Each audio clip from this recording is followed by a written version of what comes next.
Paglipanan ng mga kuhol sa mga taniman ng palay, problema ng ilang magsasaka sa Mangaldan, Pangasinan. Ang detalye sa report. Huling linggo ng Mayo nang magsimulang magtanim ng punla ang karamihan sa mga magsasaka sa Mangaldan, Pangasinan. Itinaon daw nila ito 2 linggo bago patubigan ng National Irrigation Administration ang mga irrigation canal sa bayan. Eksakto lang daw ang tubig mula sa NIA sa paglilipat tanim o paglilipat ng mga binhi sa mga sakahan.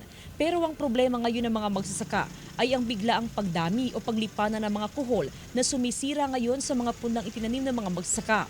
Ang pagdami ng kuhol sa mga palayan ay bunsod umano ng tuloy-tuloy na pag-uulan sa nakalipas na mga araw. Ay, kakainin niya yung uubusin nila yung punla pag hindi ma-applyan ng yung space.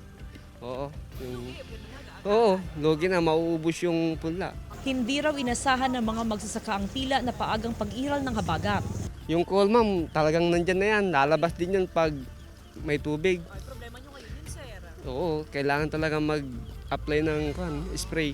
Ayon naman sa Mangaldan Municipal Agriculture Office, bagamat batid na ng mga magsasaka ang nararapat na gawin para mapuksa ang pesting kuhol, ay mag-iikot pa rin sila sa mga barangay para makita ang sitwasyon ng mga magsasaka.